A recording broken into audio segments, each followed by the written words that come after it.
This is Durnip. She's a speedrunner who recently discovered Trackmania, and she needed my help. She'd been playing through the Spring 2026 campaign maps, and had managed to secure the hidden author medal on the first 6 tracks, but she'd hit a stumbling block on track 7. This is the first pure tech track, which is a style that revolves around drifting. You hold brake to initiate a drift and get a tighter angle around corners while maintaining more speed. Do you want to just drive a run? And we can take a look at what you're working with. The first turn immediately highlighted a few issues. The one that jumped out to me was that she was starting the drift too late.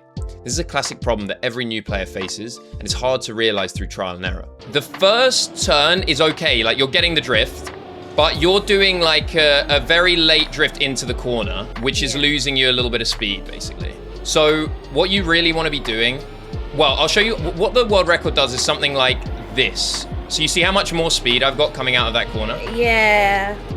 Really, anything like this is fine. As long as you're not over drifting it, you should be fine. Does that make sense? Let me give it another go. Yeah, give it another go. That's a good turn. That's a really good turn. Now on the second drift, we were also starting the drift too late, but it's easy to be confused as a new player when you look at it. On the first turn, we're starting our drift about 3 car lengths before the corner. But as you can see, when Durnip initiates the second drift from a similar distance, she ends up crashing the far wall. So how can it be that it works for one turn and not the other? The main factor here is speed. At the start of the first drift, we can see the car has 260 speed, whereas by the second turn, the car has climbed all the way to 341 speed. This additional speed means the car is going to have more forward momentum and slide further, so we need to adjust and start the drift even earlier than turn 1. Yeah, there you go, that's way better. That's way better. I gave one final pointer for the exit of the turn, and then we were moving on to turn 3. On that turn, don't be afraid to release the accelerator. Just to make it through, right? Most of the time, right, for these first 2 turns, we are like initiating drifts by pressing brake, and then we get skid marks.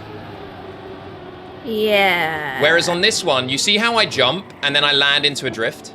Yeah, I like you see what's happening, I guess, as I jump.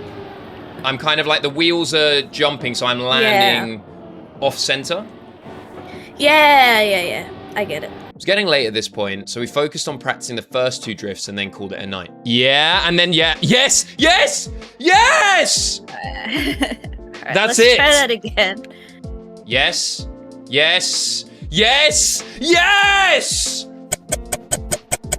I'm excited. I think we get it today. I don't know how much time you've got. How much Trackmania driving have you got in you? I can Trackmania it up.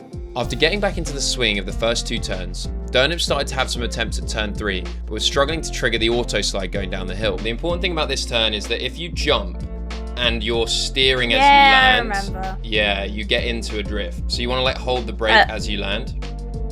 Yeah, I see it. After trying for a little longer, I showed her how I'd drive it and tried to explain how and when to trigger the auto slide. The idea is to use that change in the drop down, but you want that wider setup. And also you can even do a normal drift as long as you fulfill all the requirements, right? T's and C's apply. Trackmania is a weird game where every rule has exceptions. If you experience a no slide and are eliminated from Cup of the Day while using these tips, JP Live 33 is not responsible. After seeing a few successful attempts, I was confident that she had gotten enough understanding of the turn and we could move on. Yes! You did it! That's probably the first time you've done it. Big right turn into big left turn. Yeah, okay. You're ready. I think you're so ready. Now we just need to put it all together. Now, drifts 4 and 5 are all about setting yourself up for the future. You want to make sure that you have the right angle to really attack into the next turn. So what you really want to try and do is hug the inside wall to give yourself the most aggressive line possible for the final drift. So you see how this line is good, right? Because you can then full speed up. Yeah. So that's kind of all we're trying to do here. And then you start this drift really early. Now at this point, Durnip was armed with pretty much all the information I could offer on this map. And it didn't take long for her to start PBing with some great final turns. Wait, I'm gonna shut up.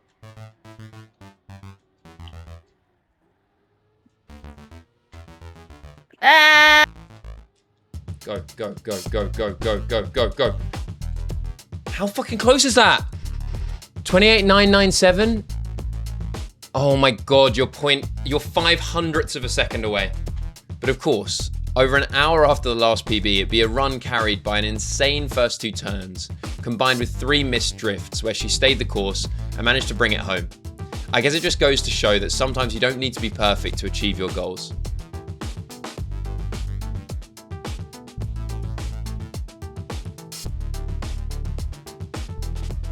Ah, fuck, I did it again. You got it, you got It's it, you okay, got it. it's okay, it's okay. Nice. I Good work. Good work. Love that. I Well finally done. did it. That was a grind, but that was good. I was you really were- stressed yesterday. It was a lot for my brain.